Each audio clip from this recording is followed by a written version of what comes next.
बैंकों के सामने खड़ा है क्या खतरा? क्या भारत में आने वाली है मंदी?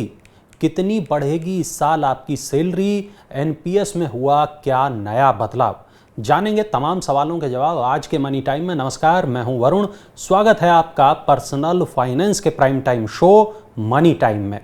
पहली खबर बहुत ज़रूरी है। भारतीय बैंकों के सामने बैड लोन यानी एनपीए बढ़ने का खतरा है। सबसे ज़्यादा एनपीए रिटेल और स्मॉल बिजनेस सेगमेंट में बढ़ सकता है। एसबीआई के मैनेजिंग डायरेक्टर अश्विनी कुमार तिवारी ने कहा कि रिटेल और एमएसएमई को दिए जाने वाला लोन काफ़ी तेज़ी से बढ़ रहा है। ऐसे में यहाँ जोखिम भी ज़्यादा है।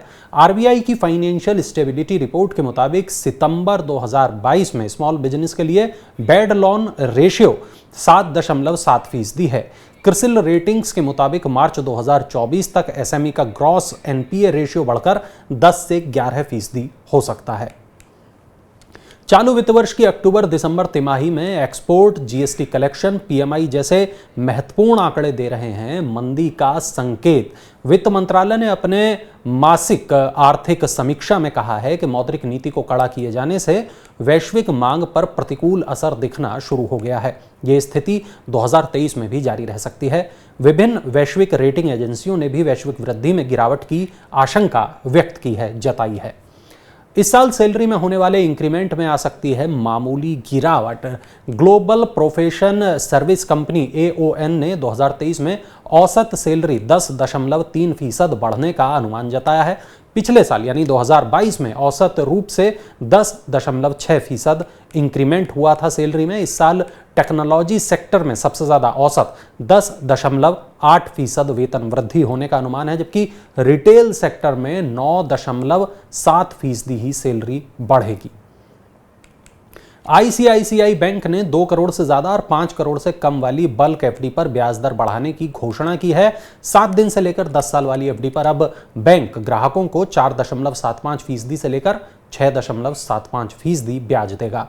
1 से 2 साल वाली एफडी पर बैंक सबसे ज्यादा 7.15% का रिटर्न देगा।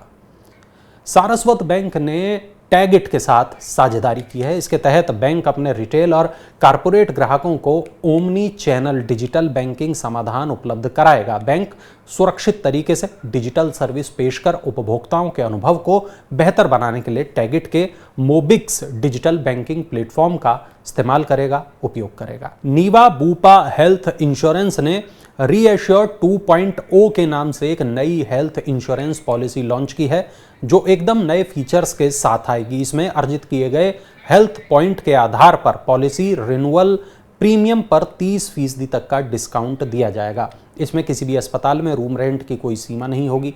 अस्पताल में 2 घंटे या इससे अधिक रहने के खर्च को कवर किया जाएगा। इस पॉलिसी में पहले दिन से डायबिटीज और हाइपरटेंशन जैसी बीमारियां कवर होंगी। पॉलिसी धारकों को अनलिमिटेड टेली कंसल्टेशन का फायदा भी दिया जाएगा। 4 डे वर्किंग वीक को लेकर एक बार फिर से चर्चाएं जोर पकड़ने लगी हैं। ब्रिटेन में हुए सफल ट्रायल के बाद विशेषज्ञ इसको लेकर काफी आशावादी हैं। ब्रिटेन में बुधवार को 4 डे वीक ट्रायल के रिजल्ट घोषित किए गए, जिसमें कर्मचारियों की प्रोडक्टिविटी और उनके वर्क लाइफ बैलेंस में सुधार देखा गया। ब्रिटेन में 10 में से 9 कंपनियों ने आगे भी 4 डे वर्क वीक को लागू करने की बात कही है। भारत में भी 4 डे वर्किंग वीक की लोकप्रियता धीरे धीरे बढ़ रही है। हाल ही में कर्नाटक विधानसभा ने एक कानून पारित किया है, जिसके तहत एक कर्मचारी जो एक दिन में 12 घंटे काम करता है, उसे हफ्ते में 3 दिन की छुट्टी लेने की अनुमति होगी। पीएफआरडीए ने नेशनल पेंशन स्कीम से एग्जिट नियमों में बदलाव किया है। 1 अप्रैल 2023 से एनपीएस सब्सक्राइबर्स के लिए केवाईसी डॉक्यूमेंट अपलोड करना अनिवार्य बना दिया गया है। इससे एन्युटी पेमेंट के भुगतान को आसान और तेज बनाने में मदद मिलेगी। पीएफआरडीए का कहना है कि इस कदम से एन्युटी इनकम का समय और भुगतान सुनिश्चित होगा और सब्सक्राइबर्स को लाभ मिलेगा। अगली खबर की तरफ रुख करते हैं, जो है स्वास्थ्य मंत्रालय से जुड़ी हुई। स्वास्थ्य मंत्रालय सेंट्रल गवर्नमेंट हेल्थ स्कीम यानी सीजीएचएस से जुड़े अस्पतालों में उपचार शुल्क बढ़ाने पर विचार कर रहा है। सरकार ने आखिरी बार 2014 में उपचार शुल्कों को बढ़ाया था। बहुत कम शुल्क की वजह से निजी अस्पताल सीजीएचएस स्कीम से जुड़ने में कम रुचि दिखा रहे हैं और इस वजह से स्कीम के लाभार्थियों को भी गुणवत्तापूर्ण सेवा मिलने में दिक्कत आ रही है। घर से बाहर रहने वालों को अब किफ़ायती दामों पर घर जैसा खाना, घर जैसा भोजन मिल सकेगा। ऑनलाइन खाना ऑर्डर करने वाली कंपनी जोमेटो ने एवरीडे के नाम से एक नई सेवा शुरू की है। इसमें घर पर बने पौष्टिक भोजन की आपूर्ति की जाएगी। जोमेटो इसके लिए होम शेफ को अपने प्लेटफॉर्म से जोड़ेंगे। फिलहाल ये सेवा केवल गुरुग्राम में ही शुरू की गई है, तो जो गुरुग्राम के लोग हैं वो इसका लाभ उठा सकते हैं।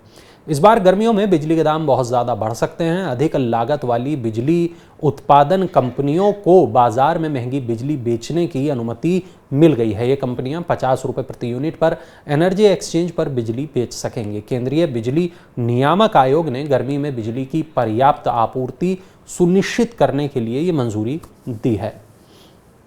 अब अगली खबर अमेरिकी फेडरल रिजर्व से जुड़ी हुई। अमेरिकी फेडरल रिजर्व के ब्याज दरों में और बढ़ोतरी का संकेत दिए जाने के बाद शेयर बाजारों में गुरुवार को लगातार 5वें दिन गिरावट जारी रही। बीएसई सेंसेक्स 139 अंक टूटकर 59,605 अंक पर बंद हुआ। अमेरिका में 10 साल का ट्रेजरी यील्ड 4% के उच्च स्तर पर पहुंच गया। इस वजह से विदेशी निवेशकों ने भारतीय बाजारों में खूब बिकवाली की। ये बड़ी खबर आपके लिए लेकर आया मनी टाइम। बेंगलुरु की ईवी स्टार्टअप कंपनी रिवर ने अपना नया इलेक्ट्रिक स्कूटर इंडी लॉन्च किया है। ये स्कूटर फुल चार्ज पर 120 किलोमीटर तक का रेंज देगा। इसकी शुरुआती कीमत 1.25 लाख रुपए है, 1,25,000 रुपए है। ई स्कूटर में 4 किलोवाट क्षमता वाले बैटरी पैक के साथ 6.7 किलोवाट पावर वाली इलेक्ट्रिक मोटर दी गई है। स्कूटर 3.9 सेकंड में 40 किलोमीटर प्रति घंटा की स्पीड को पकड़ सकता है। इसकी बैटरी को 5 घंटे में 80% तक चार्ज किया जा सकता है। पीट्रॉन ने क्राउन कंट्रोल और बेहतरीन ब्राइटनेस वाली कॉलिंग स्मार्ट वॉच X12N को लॉन्च किया है। इसकी कीमत 1199 रुपये है। इसमें कई pre installed watch face, built in game, full touch, 2.5D curved display और रोटेटेबल क्राउन कंट्रोल जैसे फीचर्स हैं। मल्टी स्पोर्ट मोड और 5 दिनों की बैटरी लाइफ जैसी खास विशेषताओं के साथ इसको उपयोग करना भी बेहद आसान है। तो ये थी मनी टाइम से जुड़ी तमाम बड़ी खबरें, खास खबरें, महत्वपूर्ण खबरें। लेकिन कल दोपहर 2 बजे देखना बिल्कुल मत भूलिएगा हेलो मनी 9 का हेल्पलाइन शो। इस शो में स्टॉक मार्केट से जुड़े आपके हर सवाल का जवाब दिया जाएगा। और जवाब कौन देगा? जवाब देंगे अरुण मंत्री, जो फाउंडर हैं मंत्री फिनमार्ट के। दोपहर 2 बजे मनी 9 पर लाइव आपके तमाम सवालों के जवाब मिलेंगे। उन सवालों के जो जुड़े हैं स्टॉक मार्केट से। और आपको करना क्या है अपना सवाल भेजने के लिए? 9311211874 इस नंबर पर आपको कॉल करना है, मैसेज करना है, व्हाट्सएप करना है। जैसे ही आप यहां व्हाट्सएप करेंगे अपना सवाल, उस सवाल को कैरी किया जाएगा इस शो में। तो उम्मीद है आपको आज का हमारा मनी टाइम का एपिसोड पसंद आया होगा। आपको हमारा आज का ये शो कैसा लगा बताने के लिए कमेंट बॉक्स में अपनी राय जरूर दर्ज कराएं। आपके सुझाव हमें इस शो को और बेहतर बनाने में मदद करते हैं। अपने काम की खबरों को देखने के लिए मनी 9 के मोबाइल ऐप को भी ज़रूर डाउनलोड कर लें। नई खबरों के साथ अब आपसे मुलाकात होगी कल। तब तक आप देखते रहिए मनी 9 के तमाम अन्य प्रोग्राम। और हाँ, सुबह मनी मॉर्निंग देखना मत भूलिएगा। 7 बजे सुबह होगी मनी 9 पर मनी मॉर्निंग के साथ। नमस्कार।